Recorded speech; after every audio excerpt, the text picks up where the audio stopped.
Welcome to Big Blend Radio with your hosts, Lisa and Nancy, editors of BigBlendMagazine.com.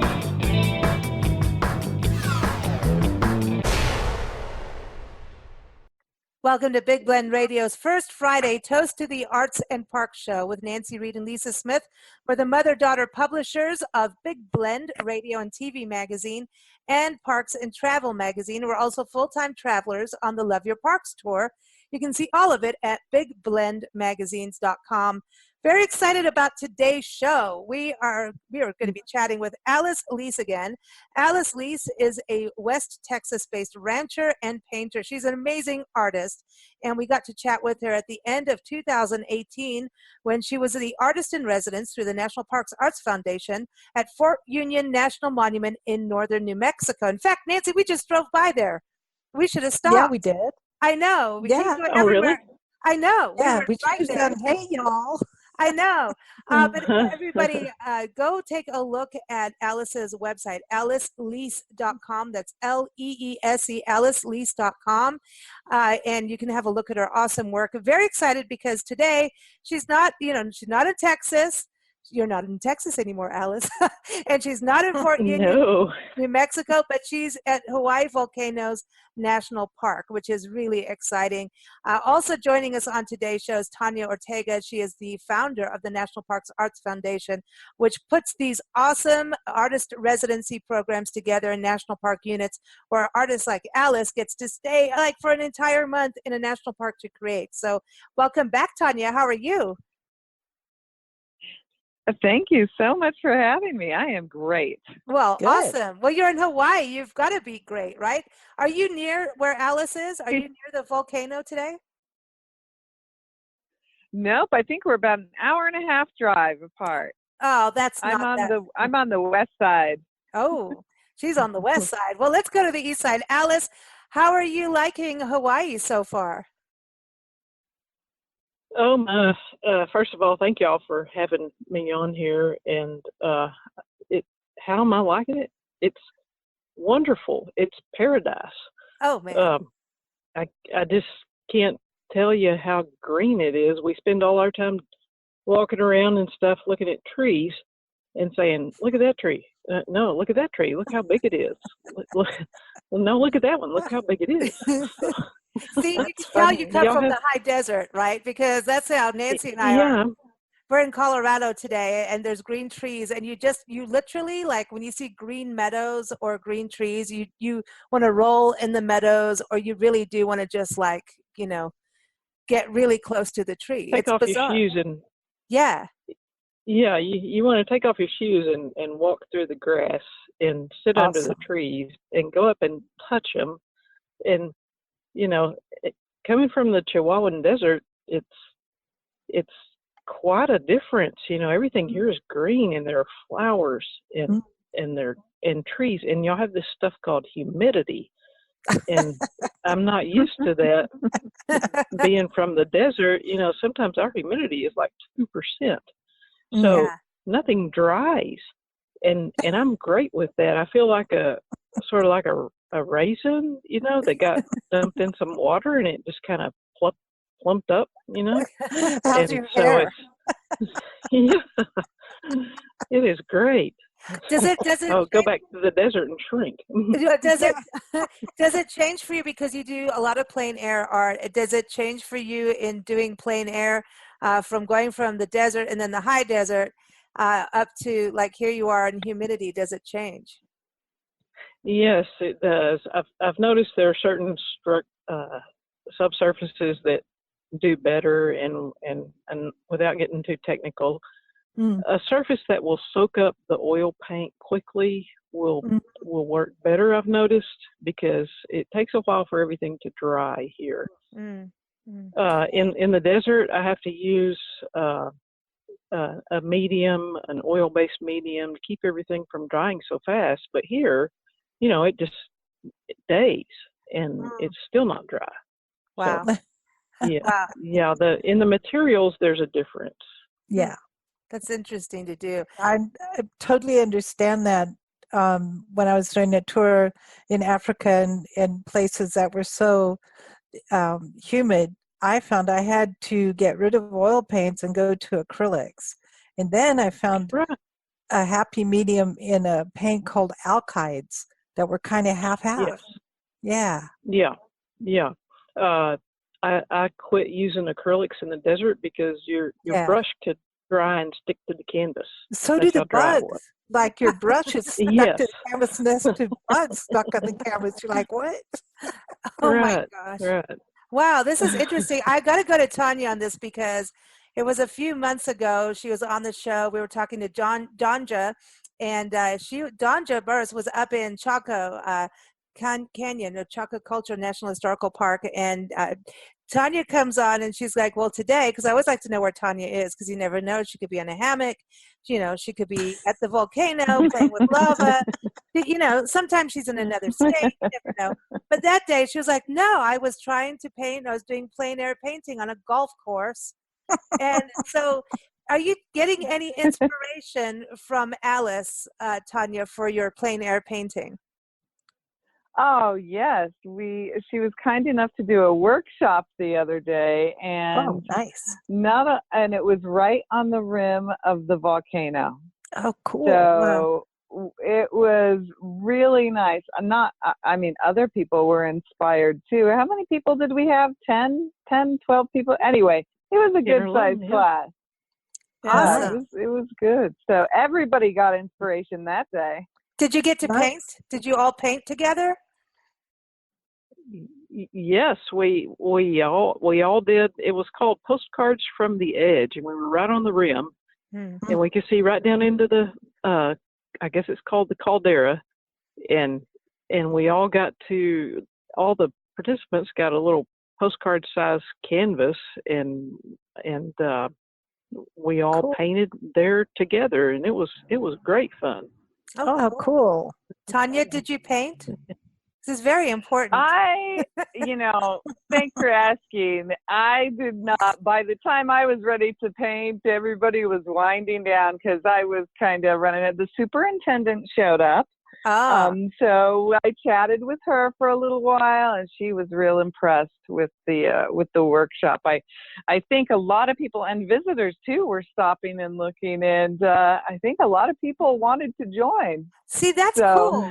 I think that's so awesome to be able to have like a workshop class and get into it, because you can take instruction and learn, but if you don't get your hands dirty, it's like gardening, right? If you don't get in it, you don't really get in it. Yeah.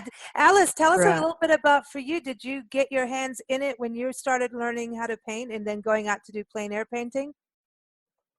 Oh yeah. Well, I've been painting for 34 years, and of course had to stop and do other things like raise a family and things like that for a little while, but always had my hands in it, and there's just not any time when you don't want to be painting. So getting in it and getting dirty, that's, and if you paint with acrylics, which I started out doing, that paint dries on your clothes and it never comes out. So you're always walking around, it dries under your fingernails. And Tanya knows this, charcoal especially gets under your fingernails, so you never have nice nails if you're painting. So you've always got charcoal under your nails, or they're black or whatever, which is fine. You don't care if you're an artist. See, well, that's what my nails look like right now. My nails do not look like that from art, but it's because I've been pigging out on the mulberry tree here where we are. There's this mulberry, and I keep going outside of like, I got to go check the plants. And then I'm like stuffing my face with mulberries. So like I have permanent purple fingers, and I'm quite proud of them because it's really nice to change colors, just to be able to. That's great. I'm purple. But, Alice, this is something Nancy and I were talking about before you jumped on the call with us, is your art is, I love your art. Both of us really do. Is well, thank you. Just a story in it, and there's always this flow to your art. It is just Mm-hmm. Nancy was saying, she's got so much rhythm, and I'm like, yeah, rhythm Yeah. and flow. It's like when you watch a Mm-hmm. drummer, you can see the, especially a percussion player, you see the hands move and everything, but you have that little Mm-hmm. wisp of energy that you can see, that you can visually see Right. that sound wave. And I think that's how The, we look at your art, that way, with that flow and that rhythm. That's got that to be that 34 years of getting it. Well, that movement is something I've always tried to work on, because, you look at a Van Gogh, Mm-hmm. and it's all about movement. It's all about the airflow around the objects. It's all about leading your eye in. If you look at a Grant Woods, Mm. especially his landscapes, he'll lead your eye in with usually with line or shape. Mm. And I've always worked on that. I don't know if it's always been successful, but making a path so that people's eye can go into a painting and then stay in a painting and stay on the path where you want it to go. That painting is your little universe, and you get to create that particular place. And it's fun to imagine, and this is what I do when I'm painting. I imagine walking over those sand hills, or walking down into the crater, and how tall is this cliff I'm walking by, and how do I get around it. And so that's one way that you can create flow, is to imagine walking through that landscape. Wow. Yeah, I like that, because That's that is, cool. yeah, you're putting that energy out there. With You have color, you have texture, you have light and dark to work with, Mm-hmm. to lead somebody into a painting and lead them around the painting where you want them to go next, and then eventually softly, gently out of the painting. Mm-hmm. And so, I mean, Right. when people paint, sometimes the person observing a painting doesn't realize how much thought and planning goes into bringing the person in, bringing them around about. You don't want them to go in and out. You want them to come in Right. and meander around, go through the garden, see all the different things, and then, okay, bye. What you mean, you're hosting a party? Right. You're hosting a party, but don't stay too long. No, you want them to Well, stay right. long and get it and remember it, but it has to be like a peaceful walk-in and just a Well, little right. Yeah. Right. Cool. And give them something interesting to look at once Right. they get into that party or whatever. Give them some refreshments, and then, as long as they want to stay, what you're trying to communicate is an emotion. Right. And you need to have something to say if you're going to be painting. So figure out what you want to say. And sometimes when people are looking at your work, they'll have a different emotion than the one that you set out to convey. And that's fine, as long as they're having some kind of connection or reaction to it. Right. Yes. It's amazing. I want to go to one of your workshops. I mean, just listening to you talk, I just want to go, and I just want to learn that, because it's so important. That's what creativity is, how to bundle this package of, emotion and get that connection. But I'm looking at a photo you sent us of you painting, like you've got your canvas squared off into 4, and on the top left corner, you're painting the caldera. And so you're doing your postcards, but you've got your crater, basically. And it's interesting because it's all lush and green. And then here it is almost like the crater's like almost this moonscapey. It almost is kind of desert-like, right? That's what's so interesting. Right. But your Right. flow. And Go ahead. Oh, well, the crater, right up where we were painting was all lush and green, but then right down on the crater floor, it goes to desert or grays and things again. But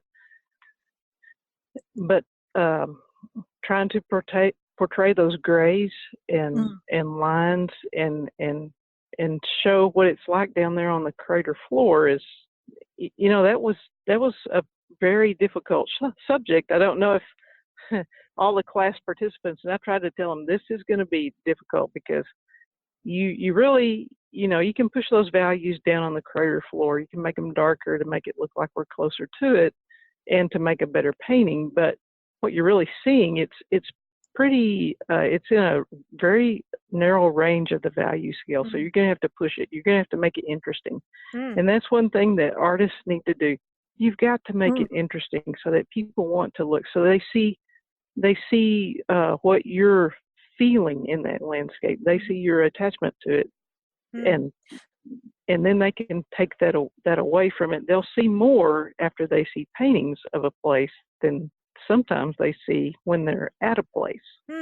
That's true. I mean, I know that from when we're out in the field and doing stuff on the landscape side, or, you know, photography wise and video. And then it's like, wow, I didn't see this over here. You know, it's interesting. And Tanya, I wanted to go back to you on the photography level with your work. You've done so much over the years in photography, but you're very familiar with the volcanoes and what, you know, Alice is saying about how this is going to be difficult. How do you get down to, you know, this crater floor, and yet you've got this lushness? Isn't that also kind of that thing in photography? This is when you take your auto focus off, people, because it ain't going to do it, right? Oh, definitely. You've got to. Well, first of all, depending on what kind of camera, what equipment you're using, you know, you're going to be hiking down. If you're using, you know, the large format so that you can get the real detail in the in the depth, yeah, you're going to be hiking down with a lot of stuff. Wow. So yeah, you got to take it off of auto. Yeah. Yeah. Well, I'm just saying that because that's what everyone runs around with on phones and stuff. It's like you got to kind of, because how are you going to get all that detail in and have that thing? That's what, Alice, when you were talking, I'm just going from the photography standpoint of how do you get this all in, you know, because your camera's going to go, no, I don't want all that in. I don't know how to do it, you know. So that's kind of what you have to do, right, as an artist, is also go, okay, how am I going to balance this all? But I love the circular feel that you have to that painting, that circular. It's almost like a shell, like an inside of a shell, how that works. Well, you have to simplify when you're painting. You can't put everything in there. It would be overwhelming. And the person would get lost. The viewer would get lost trying to look at all of it. So you have to simplify and emphasize things. You know, I think when you're looking at photography and putting a camera on auto, I always thought in my mind, auto equals average. If so, true. Yeah, it's like this is how you take a passable picture, which is not a art piece or a painting. You have to go a little further to produce art. You know? Yeah, you mean actually think about it? Oh yeah, that would be a good one. Well, okay, but Alice, isn't that when it comes to painting, like the fact that you're actually there in Hawaii versus trying to paint it from somebody else's photograph? There would be no way to paint this from a photograph. No way. I mean, it's just so different being here. You know, when you're doing a painting of a specific place, you're not painting the place, you're painting what it feels like to be in the place. Right. And so so many other things go into it. How hard was it to get to this place? What's the weather like at this place during this particular time that you're painting? And you know, I love photography. And photography and painting are different. A photograph takes a moment in time. A painting takes more of a slice of time, and they're just different mediums. Yeah, they both are important. Yeah, I like that you say that about, you know, having to be there and getting that emotion. And Tanya, that's really something that we actually haven't really talked on as much. It's like really cool to be there, but how do you know? Because you can see. You know, you can go to an art exhibit, and especially Nancy and I are really bad about this. You know, we'll go and someone will paint a lion, and we'll go, that lion is in a zoo, and you're trying to put it in the wild, and you don't know what, you know, you've got it wrong. You've got your landscape wrong, you've got your lion wrong, and the lion's fat and full of antibiotics, and it's not the way it is, right? You can tell when someone's trying to fake a zoo painting, and it drives exactly. They don't know. They don't know. Go ahead. Well, it's like someone talking about a subject they don't know anything about. You know, Right. it's like, well, you don't know anything about that line. You're just doing a picture of a line. Exactly. That's what I Yeah. think is so beautiful about what, the NPAF, the National Parks Arts Foundation, does, is being able Oh, to yes. have these experiences. Because I remember, Alice, when you were at Fort Union, you were getting really into the history of the people and the women, of Fort Right. Union, and these stories of the people, and reading their journals and that kind, letters and things like that, and just getting into who were these people. And now here you are, like in this different zone. And Tanya, isn't this really the epitome? It's not only about having time to create in a beautiful place, but it's actually bringing back, not, I shouldn't say bringing back, but it is instilling integrity in art and in a place. Oh, yeah. I mean, that's, one of the reasons to have a residency is to be able to experience it, be inspired by it. Mm-hmm. It's hugely important. Mm-hmm. Alice, did you get inspired by the people on this journey so far in at the Hawaii volcanoes? Yes, I've read some of the history of the royal line, the Kamehamehas, and the native Hawaiians, and then all the different cultures that came over, and then the Americans that came over and kind of took over. And it's, a lot of it's sad history, and then some of it's good, and it's, there's, it just, sometimes it does make you sad to hear what kind of things went on, but I've been able to read a few history books about Hawaii, and it's amazing. It's got to be really cool to be there. We've done so much on Hawaii, and even before meeting Tanya, not that we've met Tanya in person yet. We'll get there, Tanya. We're coming. We're coming for you in Hawaii. But, just some of the interviews we've done over the history of Hawaii, it's deep. It's deep, and it's still present now. And, to me, it's like when you go to a place that has this kind of history, you want to touch the soil because there's an energy to it. Right. And you've definitely, you got lava energy where you are. That's got some energy. Oh, yeah. I think that's the cool part about where you are. So, Alice, how do you like the house? Because you've got the Art B&B, right? Oh, my. Yeah. Yeah. Yes. And there's a studio in the house, or it's in the garage. And when I got there, the house was so nice. I walked around and looked at everything, and then went to bed and got up the next day and thought, well, I need to go get my paints. I guess I'll have to go back to Kona. But then I talked to Tanya, or I texted Tanya, and she said, well, they're in the studio. And I was like, well, I didn't know there was a studio. And so there's a studio, and there were all the paints. And I was like, oh, I feel so much better now. I was so lost without the paints. Oh, wow. But the house, the house is great. The bed is long enough. I can sleep in the bed. It's so wonderful. The views are wonderful. There's everything there that, it is great for an artist. Have you opened up the doors in the studio so you can get kind of a view of the ocean? It's kind of nice. Yes. It's pretty good. There's like a sofa in there specifically for napping. So. Yes.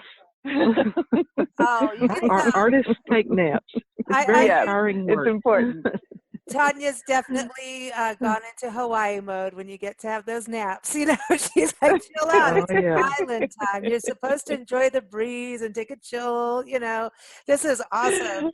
I love it. It's part of the artistic process, is being able to look at what you're painting and just see it the last thing before your eyes close, and let it just get into your brain, seep into your dreams. And then when you open your eyes, you may have a totally different perspective, or have solved something with color or composition. It's a deep part of the process. Even Salvador Dali took naps, granted he had the spoon in his hand, so he'd wake up right when he fell asleep, but part of the process. It is. Tanya, I think it's also, it's interesting over the years how some of your artists have come back through again. Like Alice, this is the second time we've chatted with her. And of course now in two completely different places, Fort Union and Hawaii. And this shows that the opportunity is there for people. It's not like, hey, once you're here, you've done your residency, goodbye, try again in another 100 years, because that's a rare thing to be able to come back more than once. It's rare. Well, the interesting thing about that too is the panelists are different. A lot of residencies in different places say, oh, you can only come once, or you can come once every 5 years, or something like that. But we make it fair every time because it's a different panel that's looking at it. So and there are different programs in all different places. So yeah, we've thought about keeping it limited, but it doesn't make sense because it just seems like having a different panel of people selecting the artist, how could we not, right? Yeah. No, I like that. I like that. Alice, is this the second time you've applied, or did you hey, I want to go to Hawaii? Oh, no. Oh, wow. I've applied. I think I started about 5 years ago applying. Wow. And of course, and artists know this. They know that you have to apply in many places for many shows. I could paper rooms with rejection notices. What? That's just but rude. that's not you. That's just part of developing a thick skin and some stick with itness and some grit and just keep applying. One of these days it'll happen. So well, yeah, I'm very happy that I got to go to 2 of these. It's just been so wonderful to have the time to paint, and just thank you, Tanya, and thank you to the National Parks Arts Foundation, and it's been wonderful. I think we are awesome. So lucky to have you. Oh man, I mean, look at Alice's work. I mean, to me, she's like one of my favorite artists. I'm like, oh, when you heard that Alice is going to be thank you. Hawaii, I'm like, really? That means can we talk to her again? This is so cool. I want to see what happened. So I love this, and I love that you're coming out from a ranch in West Texas. Talk about learning true grit. I mean, my gosh, you're in Roy Orbison land. I mean, I know I follow you on Instagram, and I'm all like, man, she's really she's not messing around. She really does the real. No, it's the real. Thing. Yeah, it's the real deal.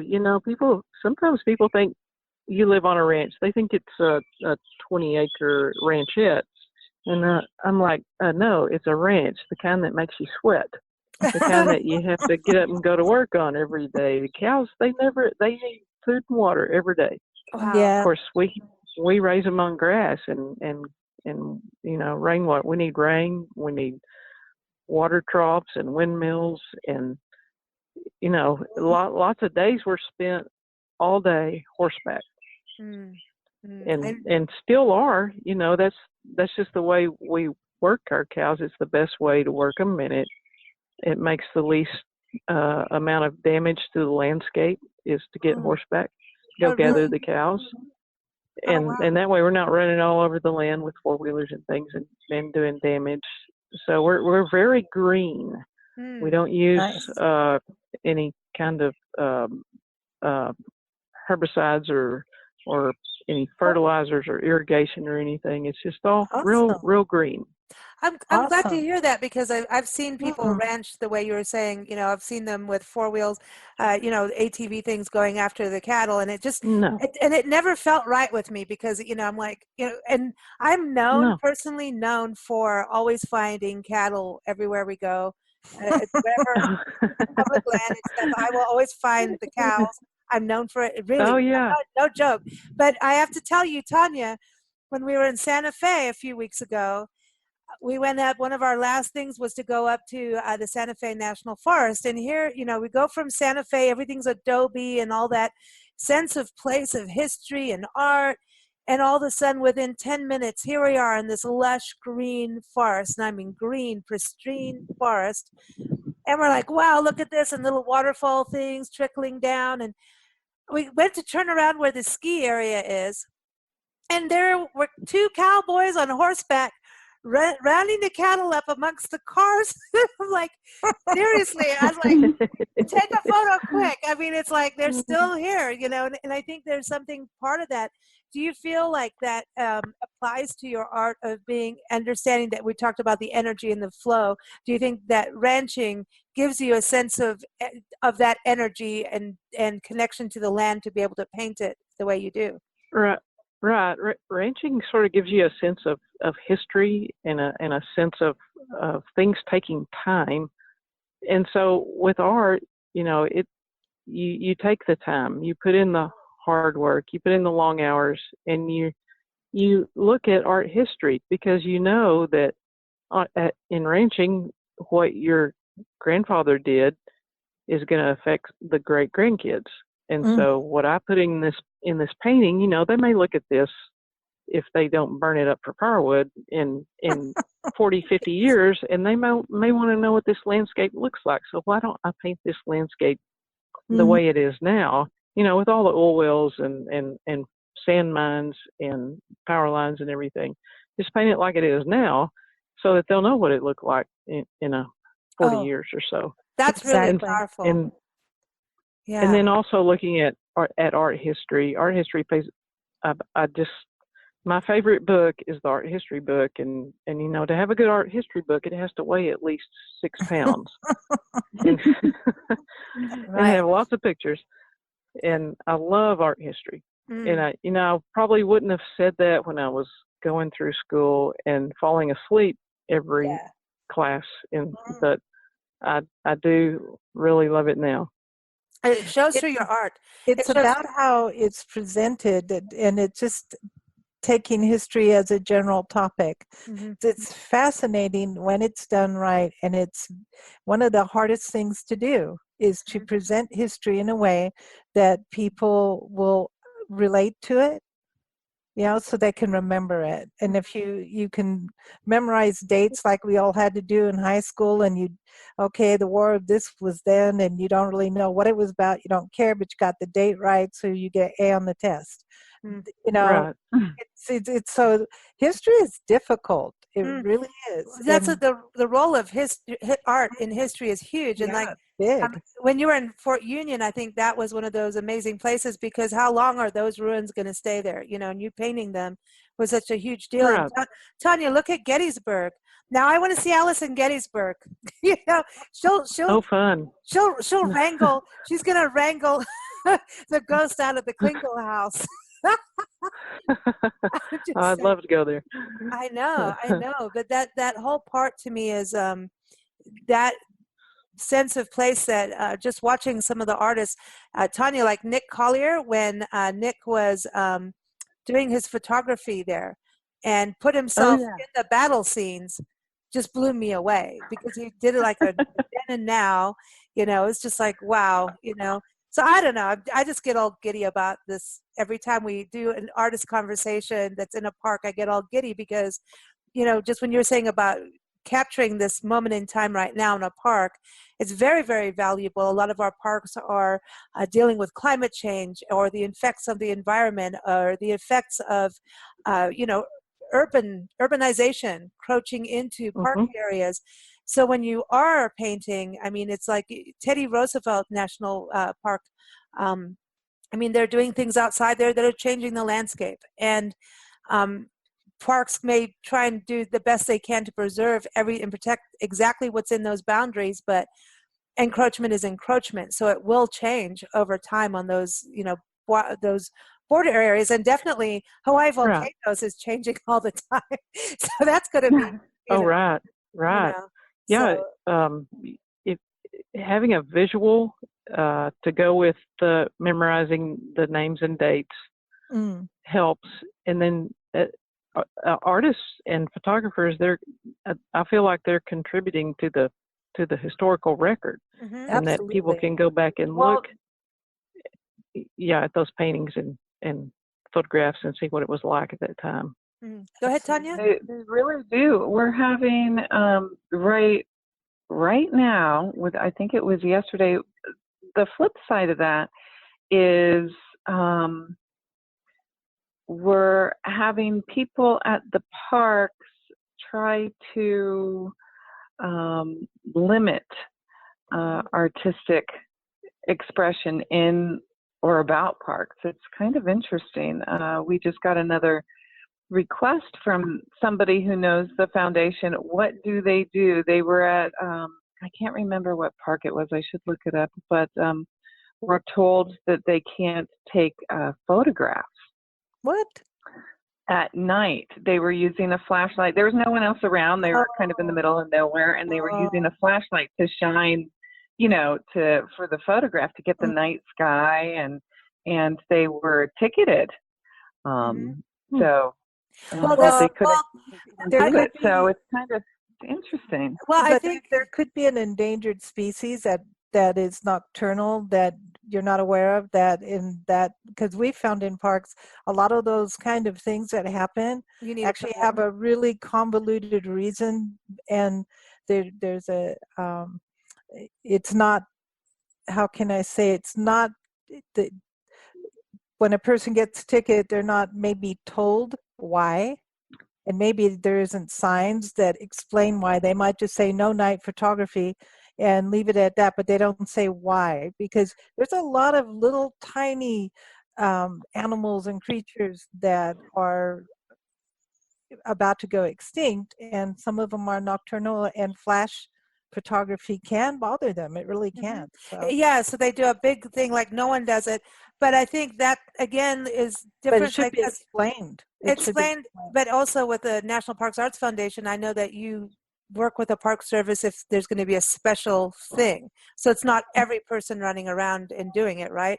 Is that kind of are you in that balance zone of when, an artist comes out and says, hey, I want to do this, then maybe the rangers are part of it. So it's not the general public versus an artist, right? Exactly. Yeah, that's the difference. I mean, being an artist in residence, just because, they know you're there, they've looked at your proposal, it's been discussed, and permitting, if need be, is all, it happens months before in most cases. But it's also interesting because, for instance, this happened in Wyoming just, I guess it was like 20 hours ago or something. I don't know.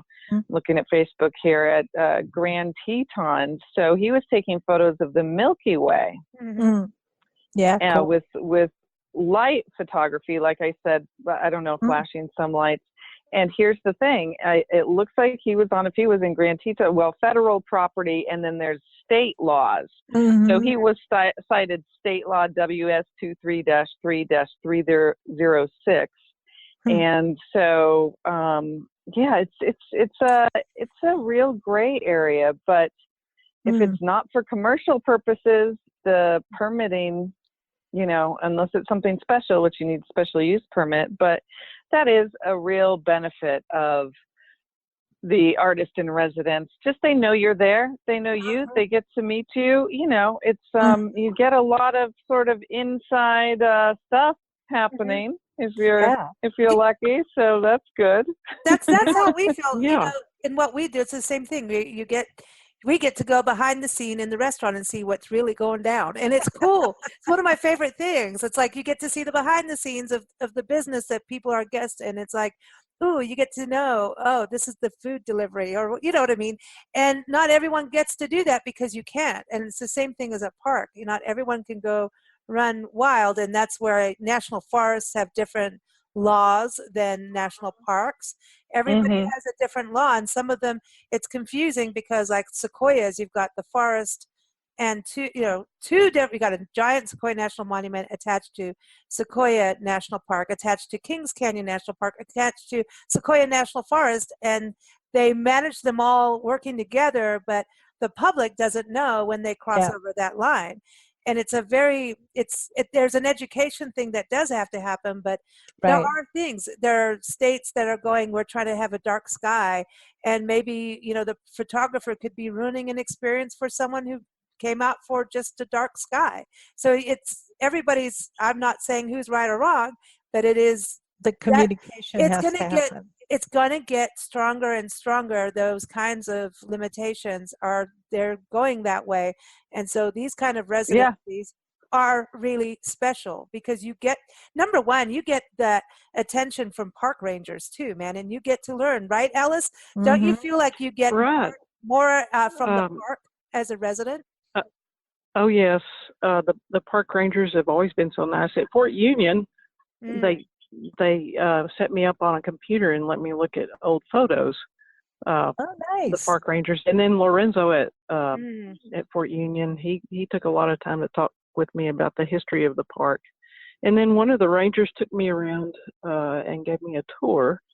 And of course, we went up to they have 3 forts there. We went up to the first fort, and he took me up there and let me look around there, which is not accessible to the general public. And that's one of the things about the residencies. They'll let you go and do a few more things and will explain and give you access and be accommodating, and you have a park pass and everything, and that makes a big difference. Cool. Interesting. It is, and it's nice. Even at Hawaii Volcanoes, we can, if you wanted to see some of the archives, we might be able to set that up too. But they have, art archives, and it's part of their mission to be able to show it to the public. It just, takes the staff. Their staff is not as big as it should be and all that funding and stuff, but if they have the time, they are so open to showing the museum archives. It's really nice. Oh, great. It's really good. That's that'd awesome. Be wonderful. And I've met a couple of the park rangers there and some of the volunteers, and they've all been just very accommodating. That's awesome. Well, great. Let me know if you want to see the archives. It's I do. If they have time. Okay, great. I'll text them now. So do I. I'm coming to Hawaii right now. I want to come. I want to see. I dig anything. The word archive to me means that you're going to get into all kinds of good secrets.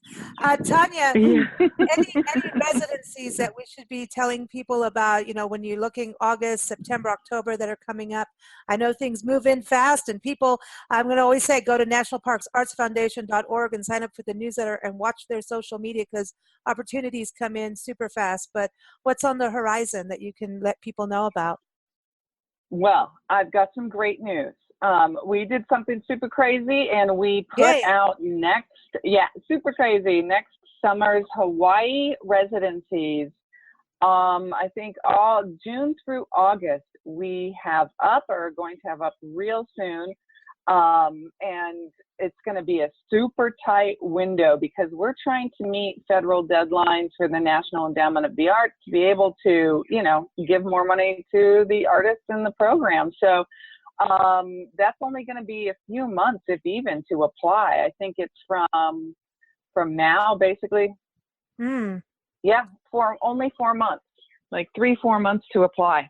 Okay. And last year, I think it was up for a year or something like that. So it's going to be it seems like it might be not a huge pool of people, because that's just hard to do. And also scheduling things a year in advance. I'm not good at schedules. I like to do things spontaneously. So she's an artist. I'm in Hawaii. I'm an artist. And then, she takes a nap, wakes up and says, this is what we're going to do. We're going to do it now. And then she'll go, I'm going to take a nap. And by the time I wake up, you need to fill it. You should fill out your submission and get it done. Get it done. I love it. So everyone, again, keep up with Alice. Go to Artist-Alice-Leese.com. That's Leese, Artist-Alice-Leese.com. Look at her awesome work. Alice, are you going to be putting some of your Hawaii work up there for people to see when you get back? Yes, and I'm going to try to get some up there before I even get back. And they can also look at my Instagram account, and that will have works on it. I try to post every day. Yeah. You're awesome on that. I'm like, I'm following Alice. It's awesome. Also, again, nationalparksartsfoundation.org. And if you're going to Hawaii, go to the park and go to nps.gov/ HAVO for, Hawaii volcanoes. So it's HAVO, nps.gov/HAVO. Always check out parks before you go. They always have some kind of closure somewhere. So you better check it out. No matter where we're talking, check the park website before you go. And we always love to play music for our artists and our special guests like Tanya and Alice. So today, we've been playing a lot of Hawaii music for you, Tanya. We have We have a whole new album of Hawaii music to play. See, this is what's happening. This is called The Tide. It is from one of our favorite singer-songwriters, Wally Lauder, who we met in Silver City, New Mexico, and he moved to Tucson. We also did. And anyway, his brand new album out, it's his ukulele. Apparently, ukulele is not how you spell it or pronounce it. Ukulele album. It's called Not Enough Time. And he did go to Hawaii to film the video for The Tide. So here it is, everybody, The Tide. Thanks so much, Alice and Tanya. Thanks, ladies. You're welcome. Thank you.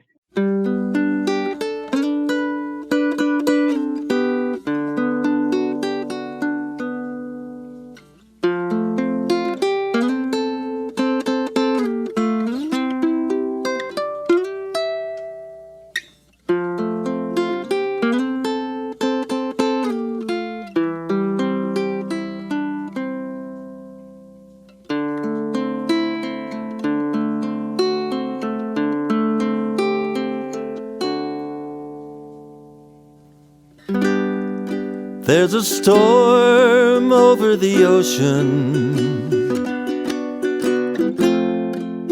and I've got a notion. I've got a notion to stay.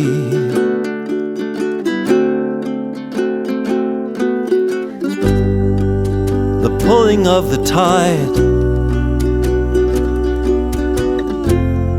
left me nowhere to hide, nowhere to hide today.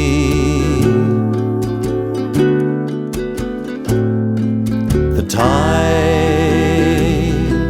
is pulling me away.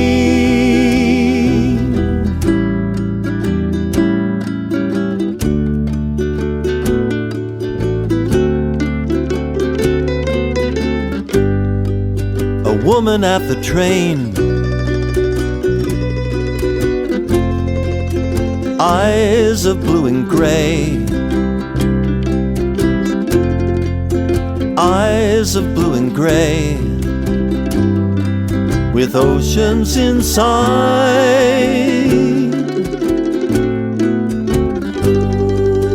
eyes wet with sorrow.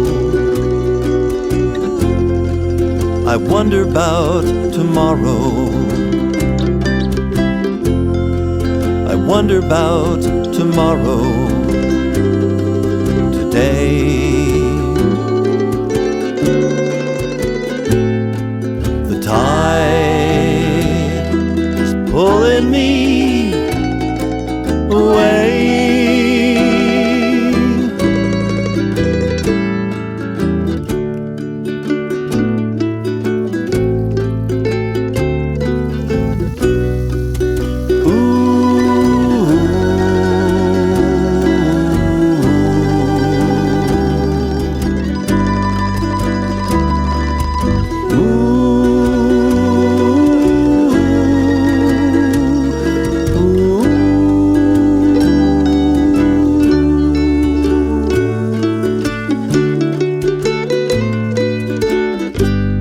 There's an ocean storm today,